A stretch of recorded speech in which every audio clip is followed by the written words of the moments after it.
Alrighty, welcome back to Modern Josephus, and today we're going to go ahead and look at the War of 1812. So let me ask you guys, in what year was the War of 1812 fought? What? In 1812? You sure? Alright, so we'll go ahead and listen to this. I will have to say, um, my ancestors actually fought in this battle. Let's see, in this war. Let's see if they mention some of at least one battle that they fought in. Um, so without further ado, we will start, but please like, share, subscribe. Please share. Please share so that so I can get more subscribers. I want to try to get to 50 as soon as possible. So please subscribe. All right, let's go. Of course, U.S. history, and today we're going to talk about what America's best at: war. Mr. Green, the United States is actually... So I was just on Twitter. Was it on Twitter? Or maybe it was on YouTube, but somebody said that this was the first war where we were trying to expand our territory. I mean, if they mean that we were trying to kick out the British from territory that was already ours in the Treaty of Paris, then I'm sorry, but that was already ours to begin with. Actually only declared war 5 times in the last 230 years. Oh, me from the past, you sniveling literalist. Well, today we're going to talk about America's first That's because we didn't declare war in Vietnam or the Korean War or any of our engagements in the Middle East. We just kind of go over there without actually declaring war. The War of 1812, so called because historians are terrible at naming things. I mean, they could have called it the Revolutionary War Part 2, or the Canadian Cataclysm, or the War to Facilitate Future Wars. But no, they just named it after the year it started. Very ingenious.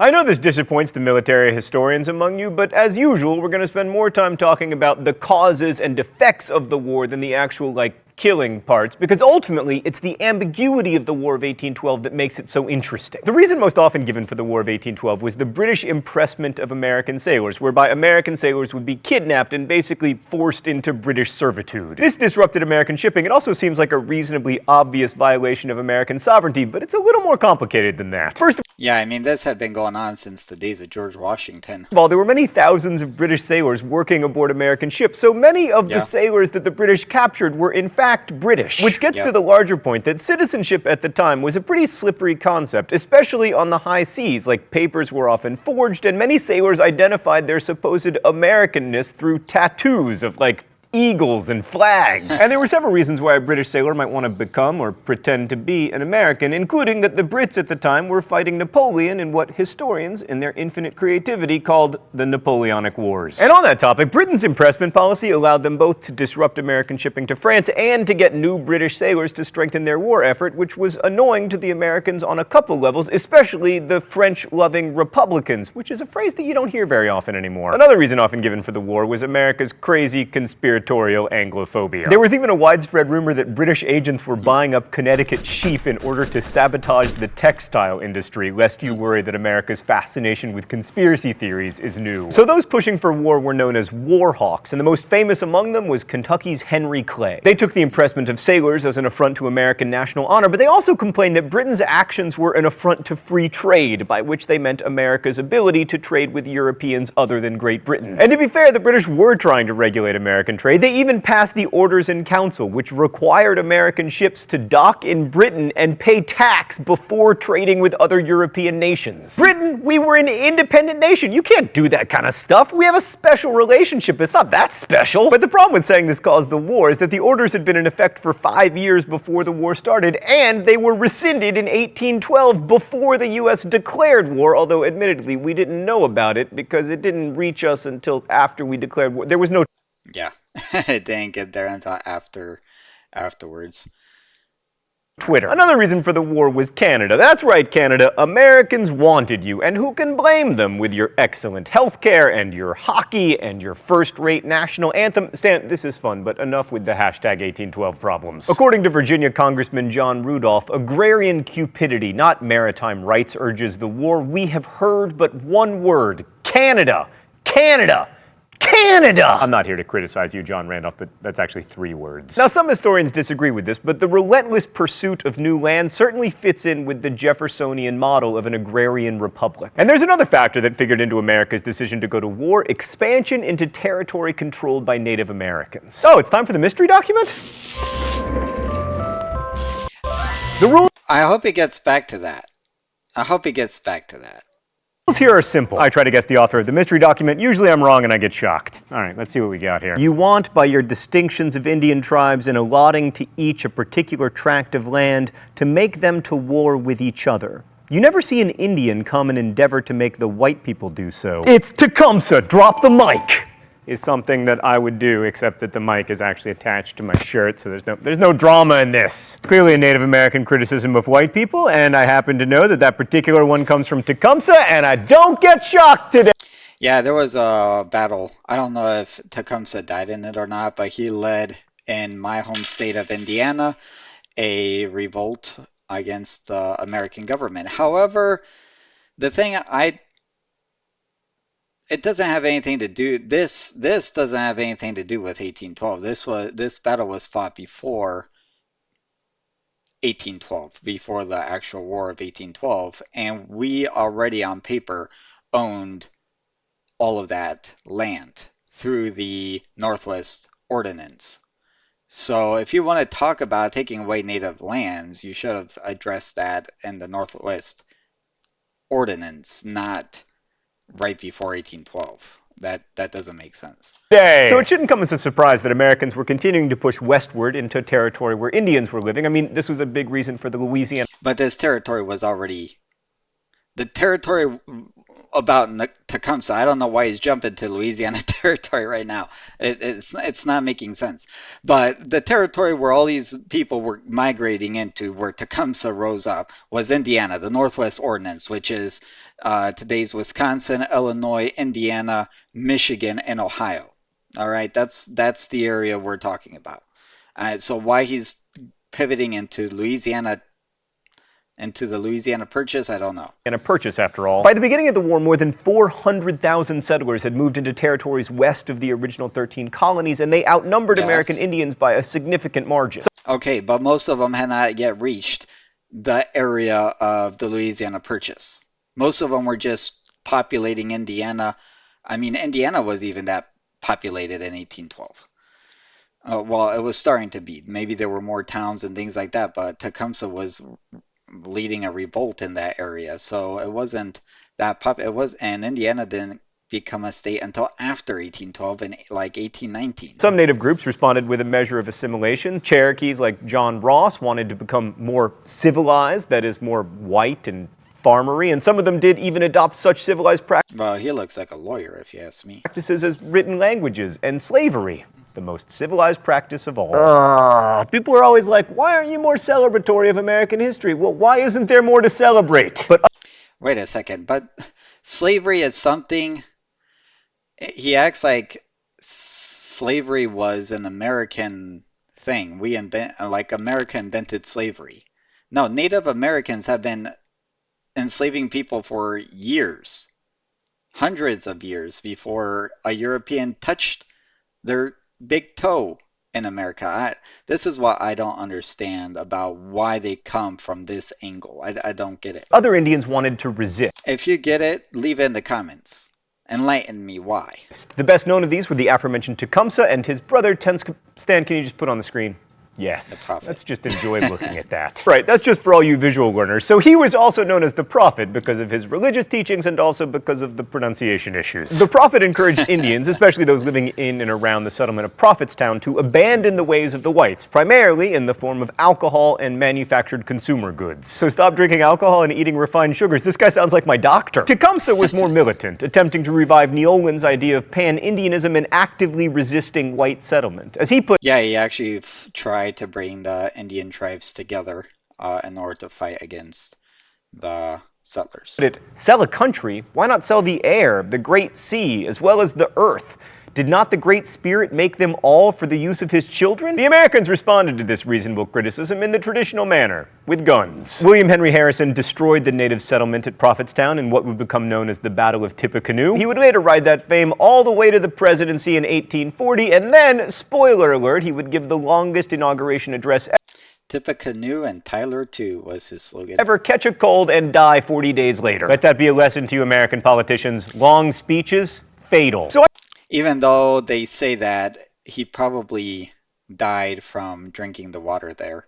But wait, yeah, okay, that's after the War of 1812, so kind of let's go back. Well, I've just painted a pretty negative picture of the Americans' treatment of the Indians because it was awful, but I haven't mentioned... Yeah, there were times it was awful. There were times where it was on a, how do you call it? A commercial business, so it was different. Sometimes it could be bad, sometimes it was peaceable. There were different scenarios. Now I will say that sometimes the government, the U.S. government, tried to force agricultural lifestyles on the Native Americans, and I'm all against forcing anybody to do anything. So in that regards, the American government was wrong in doing that. How this relates to the War of 1812. The Americans were receiving reports that the British were encouraging Tecumseh, which they probably were. And the important thing to remember here is that the War of 1812, like the 7 Years' War and the American Revolution, was also a war against Indians. And as in those other two wars, the Indians were the biggest losers. And not in the cool way of the biggest loser, where like Trainer Bob helps you lose weight, but in the really sad way, where your entire civilization gets John C. Calhoun. So the War of 18... However, we can't forget that these Native Americans had been John C. Calhouning other Native tribes for decades prior to any white settler coming. All right, they had been doing it for centuries. It's the history of humanity to be taking over and destroying civilizations. It's always happened, and it will continue to happen. 1812 was the first time that the United States declared war on anybody. It was also the smallest margin of a declaration of war vote, 79-49 in the House and 19-13 in the Senate. Northern states, which relied on trade a lot, didn't want to go to war, while southern and western states, which were more agrarian and wanted expansion to get land for farming and slavery, did. The closeness of the vote reflects a profound ambivalence about the war. As Henry Adams wrote, "Many nations have gone to war in pure gaiety of the heart, but perhaps the United States were the first to force themselves into a war they dreaded, in the hope that the war itself might create the spirit they lack." Yeah, because, I mean, they're still going against the British Army. And yes, they were fighting Napoleon at that time, but Napoleon was being worn down, and he was on the losing side of everything. What was going on, so the possibility that the British would turn their full attention on the Americas was very real, and you have half the country not wanting to go to war. Don't worry, Henry Adams. In the future, we're going to get pretty gaiety of heartish about war. Anyway, as an actual war, the War of 1812 was something of a farce. Let's go to the thought bubble. The U.S. Army numbered 10,000 to 12,000, and its officers were sunk into either sloth, ignorance, or habits of intemperate drinking. The U.S. Navy had 17 ships. Great Britain had 1,000. Also, America had very little money. Britain collected 40 times more tax revenue than the U.S. But Britain was busy fighting Napoleon, which is why they didn't really start kicking America's butt until 1814, after Napoleon was defeated. Napoleon's defeat was also the end of the practice of impressment, since Britain didn't need so many sailors anymore. Initially, much of the war consisted of America's attempts to take Canada, which any map will show you went smashingly. Americans were confident that the Canadians would rush to join the U.S. When marching from Detroit, General William Hull informed the Canadians that, quote, "You will be emancipated from tyranny and oppression and restored to the dignified station of free men." I don't know if they did this in this war, but I remember the American War for Independence. They at least tried to get the French Canadians onto their side to join them. And the Canadians were like, yeah, we're okay actually. And so the British in Canada, with their Indian allies, went ahead and captured Detroit and then forced Hull's surrender. America's lack of success in Canada was primarily attributable to terrible strategy. They might have succeeded if they'd taken Montreal, but they didn't want to march through northern New York because it was full of Federalists who were opposed to the war. Instead, they concentrated on the west, that is the area around Detroit, where fighting went. I didn't know that was the reason why they decided to attack on the west. Even though they did attack through Erie and things like that. Back and forth. The British found much more success, even seizing Washington, D.C. and burning the White House. In the course of the battle, British Admiral George Cockburn, overseeing the destruction of a newspaper printing house, told the forces that took the city, "Be sure that all the C's are destroyed so that the rascals cannot any longer abuse my name." It's hard out there for a Cockburn. Thanks, Thought Bubble. Given these problems, it's amazing there were any American successes, but there were. The battleship USS Constitution broke the myth of British naval invincibility when cannonballs bounced off it and earned it the nickname Old Ironsides. Oliver Hazard Perry defeated a British fleet in, of all places, Lake Erie. At the Battle of the Thames, William Henry Harrison defeated.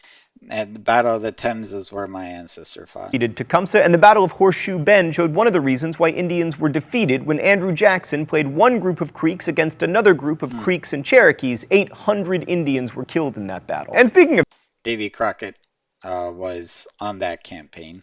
Jackson, the most notable American victory of the war was the Battle of New Orleans, which catapulted him to prominence. And this battle was fought after the peace treaty had been signed between the British and the U.S. He lost only 71 men while inflicting 2,036 British casualties. And what's amazing is these guys had just come from defeating Napoleon at Waterloo, and then they got beat by the Americans. Of course, the most memorable thing about the battle was that it took place 2 weeks after the peace treaty ending the war had been signed, but hey, that's not Jackson's fault again. And let's not forget the pirates who were there. Jean Lafitte, all right, and his pirates. They joined Jackson, as well as a lot of free black Americans as well. No Twitter, #1815 problems. The Treaty of Ghent, which ended the war, proved just how necessary the war had been. Not at all. No territory changed hands. When negotiations started in August 1814, the British asked for northern Maine, demilitarization of the Great Lakes, and some territory to create an independent nation for the Indians in the Northwest, but none of that happened. Not because the U.S. was in a particularly good negotiating position, but because it would have been awkward for Great Britain to carve out pieces of the U.S. and then tell Russia and Prussia that they couldn't take pieces of Europe for themselves to celebrate their victory in the Napoleonic Wars. There were no provisions in the treaty about impressment or free trade, and basically the treaty returned everything to the status quo, so neither the U.S. nor Britain actually won, but the Indians... However, the British did abandon forts in the Northwest Territory, what today is the Midwest.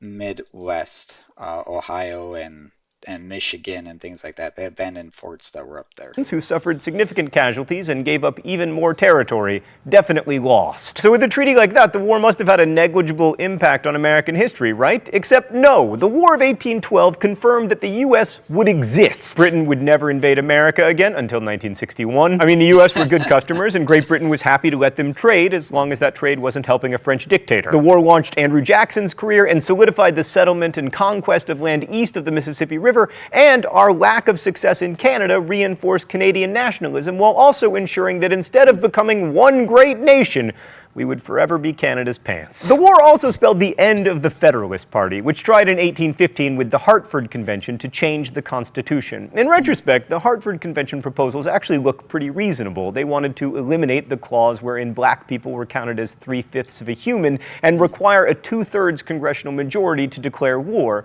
But because they had their convention right before Jackson's victory at New Orleans, they only came off looking unpatriotic and out of touch, as the elite so often do. It's hard to argue argue that Americans really won the War of 1812, but we felt like we won, and nothing unleashes national pride like war winning. The nationalistic fervor that emerged in the early 19th century was, like most things, good news for some and bad news for others. But what's important to remember, regardless of whether you're an American, is that after 1812, the United States saw itself not just as an independent nation, but as a big player on the world stage. For better and for worse, that's a gig we've held on to. And no matter how you feel about America's international interventions, you need to remember it didn't begin in Afghanistan or even Europe.